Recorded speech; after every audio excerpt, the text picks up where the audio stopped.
هبت كالريح كالريح كالريح قوية شبت كالنار كالنار كالنار وضية. Baik Bapak Ibu yang dimuliakan Allah Subhanahu wa taala. Kalau kita perhatikan Bapak Ibu, segala sesuatu yang berkaitan dengan Al-Qur'an itu pasti akan menjadi baik dan menjadi yang terbaik. Ini supaya kemudian kita semangat untuk menjadi ahlul Quran, supaya kita semangat untuk membaca Al-Quranul Karim.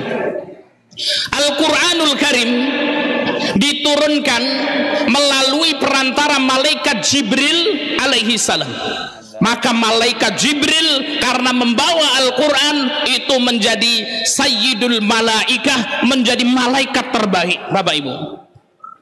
Al-Quranul Karim diturunkan kepada Nabi Muhammad Sallallahu Alaihi Wasallam. Maka Nabi Muhammad Sallallahu Alaihi Wasallam itu menjadi Sayyidul Anbiya'i wal Mursalin, menjadi Nabi terbaik, menjadi Rasul terbaik.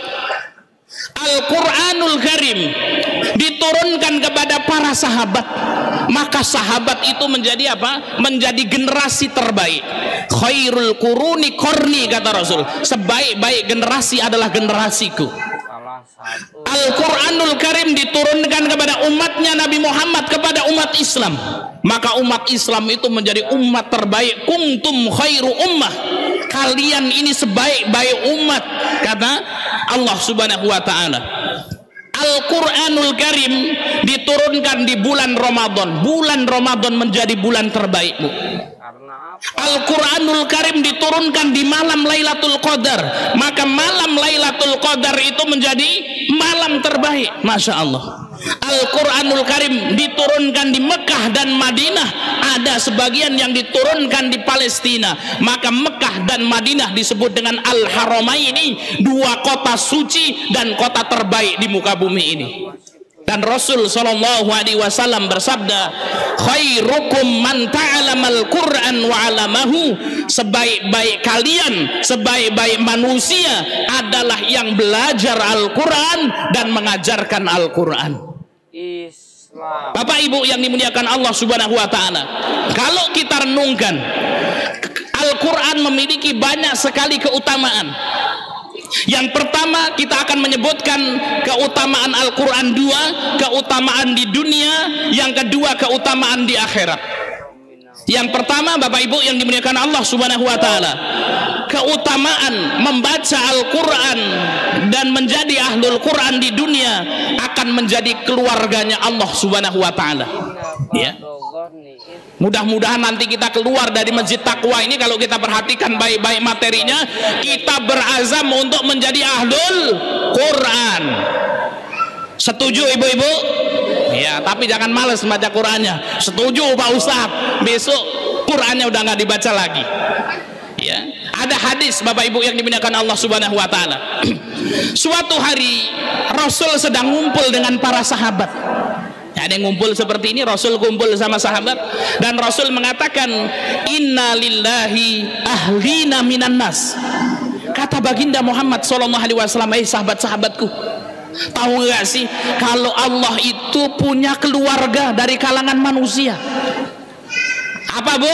Allah punya keluarga dari kalangan manusia. Kalau dalam Quran, lam yalid walam yulad, Allah itu tidak beranak, tidak pula diperanakkan. Allah tidak punya anak, Allah tidak punya bapak, tapi Allah punya keluarga dari kalangan manusia. Para sahabat kemudian heran, Allah punya keluarga dari kalangan manusia, alangkah beruntungnya yang menjadi keluarga Allah. Maka kemudian sahabat bertanya kepada baginda Muhammad sallallahu alaihi wasallam, ya Rasulullah, manhum ya Rasulullah, siapa ya Rasul keluarganya Allah dari kalangan manusia? Kemudian Rasul sallallahu alaihi wasallam menjawab, ahlul Quran, keluarganya Allah subhanahu wa ta'ala di dunia adalah ahlul Quran, hum ahlullahi wa khasatuhu, mereka adalah keluarga Allah dan orang-orang yang diistimewakan oleh Allah subhanahu wa ta'ala. Masya Allah. Ya. Bu, kira-kira kalau kita punya sedulur, nah ini tahu sedulur namanya Ibu? Ya, saya orang Jawa, paham sih kan gitu ya. Kita punya sedulur gubernur misalnya, atau kita punya sedulur presiden, ya, saudaranya Pak Jokowi, nah gitu ya. Nah, kira-kira bangga enggak ini kita? Seneng enggak? Seneng kan gitu ya. Kalau ada urusan apa-apa, insya Allah urusannya mudah. Apalagi menjadi orang istimewanya, Bapak Ibu yang dimuliakan Allah Subhanahu wa taala. Nah, ahlul Quran itu, Bapak Ibu yang dimuliakan Allah, adalah keluarganya Allah. Sudah dianggap keluarga sama Allah, kemudian menjadi orang istimewanya Allah Subhanahu wa taala. Allah Subhanahu wa taala Rabb yang menciptakan jagat raya, yang menciptakan kita, yang memberikan rizki kepada kita. Maka kemudian apa? Ya, sangat mulia sekali ketika ada orang yang dijadikan keluarganya Allah, kemudian diistimewakan oleh Allah Subhanahu wa taala. Siapa itu? Ahlul Quran. Ibu-ibu pasti bertanya, ini yang jadi ahlul Quran siapa ini Pak Ustadz? Nanti ya kita akan sebutkan siapa ahlul Quran itu. Baik, Bapak Ibu yang dimuliakan Allah Subhanahu wa taala. Keutamaan menjadi ahlul Quran yang kedua akan dijamin oleh Allah Subhanahu wa taala dengan rizki terbaik. Nanti jelasin juga. Ada kitab bagus, kitabnya Arba'una Hadisan fi Fadlil Quranil Mubin. Ya, 40 hadis tentang keutamaan Al-Quran Al-Mubin yang ditulis oleh alama ya Ali Qori Al-Harawi. Ini wallahu alam bisawab, saya belum mendapatkan terjemahan Indonesianya. Ya, ini juga sudah kita terjemahkan tapi belum kita cetak resmi. Di sini disebutkan, Bapak Ibu yang dimuliakan Allah Subhanahu wa taala, Allah Subhanahu wa taala berfirman di dalam hadis qudsi, man syaghalahul Quran, barang siapa disibukkan dengan Al-Quran, wa dzikri, dan berzikir kepadaku, dan sebaik-baik zikir adalah qiraatul Quran.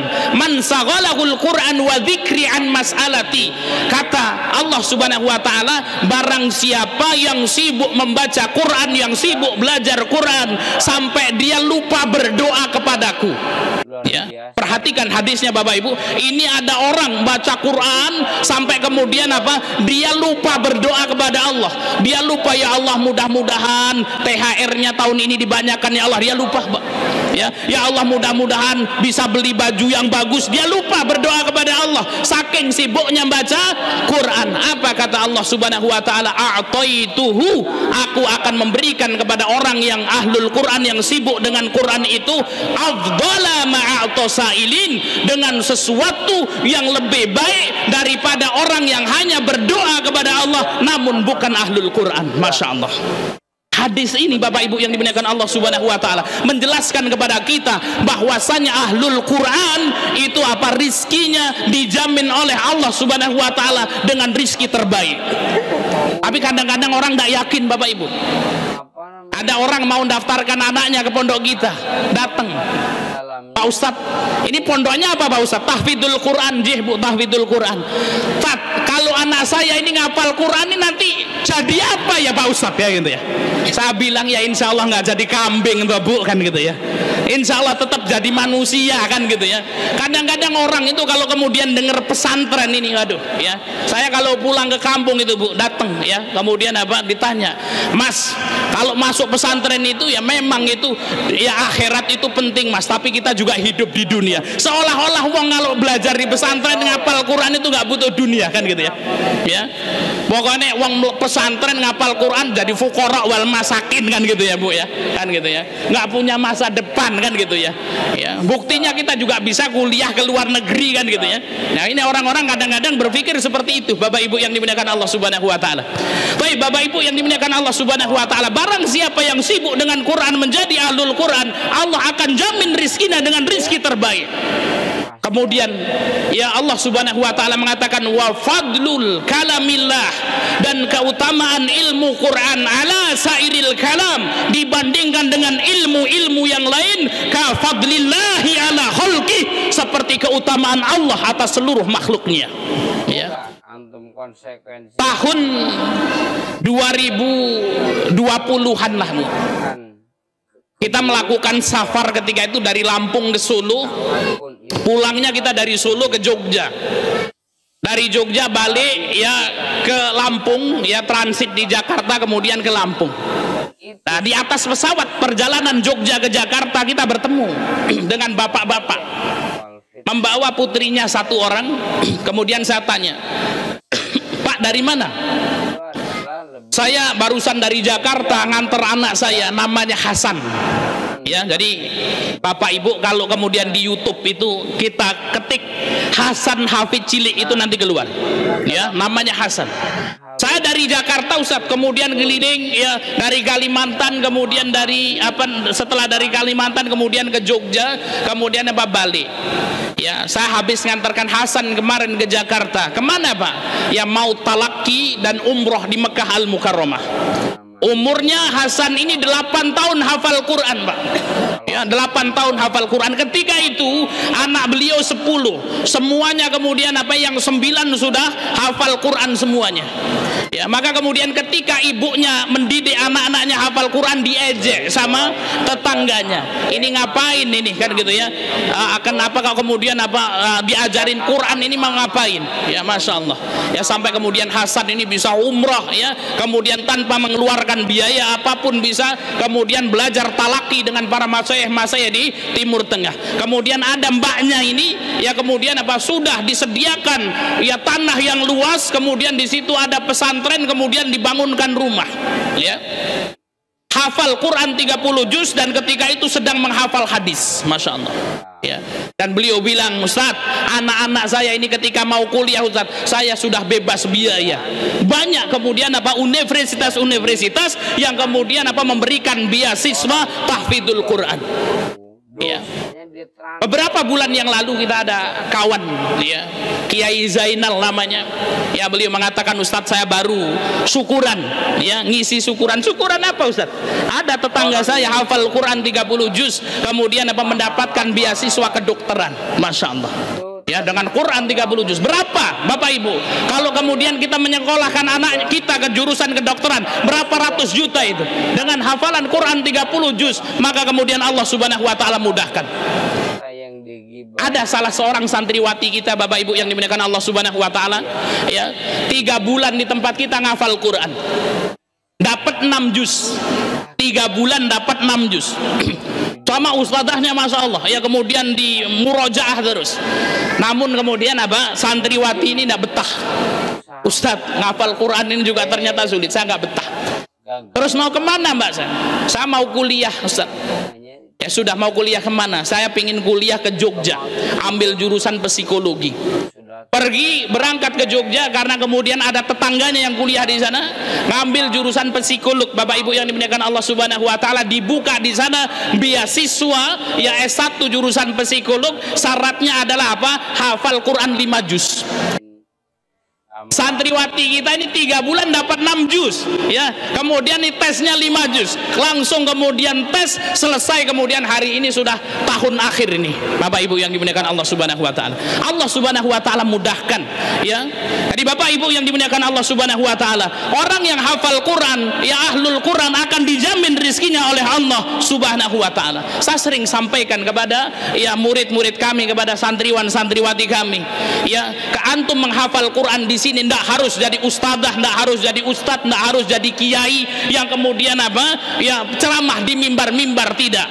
Hafal Quran 30 juz, berikan syafaat hadiah terindah kepada orang tua, jadilah keluarga Allah Subhanahu wa taala. Terserah nanti mau kuliah jurusan apa saja, mau ngambil jurusan ekonomi tapi ekonomi yang hafal Quran, mau ngambil jurusan kedokteran tapi jadi dokter yang hafal Quran, mau menjadi pejabat yang hafal Quran. Mudah-mudahan Allah Subhanahu wa taala senantiasa memberikan keberkahan.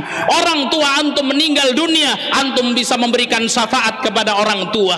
Kanomas Travel Umroh di Bandar Lampung berkomitmen dan konsisten dalam memberikan pelayanan ibadah umroh kepada masyarakat. Sebagai info penting, jika travel umroh terbesar di Provinsi Lampung ini ternyata mampu memberangkatkan jamaah umroh sebanyak 4 gelombang dalam 1 bulan. Seperti pada 5 November 2022 lalu, Kanomas kembali memberangkatkan 45 jamaah asal Lampung. Prestasi ini bisa tercapai karena Kanomas selalu konsisten dalam memberikan pelayanan yang menjamin kepastian, keamanan, dan kenyamanan untuk para jamaahnya.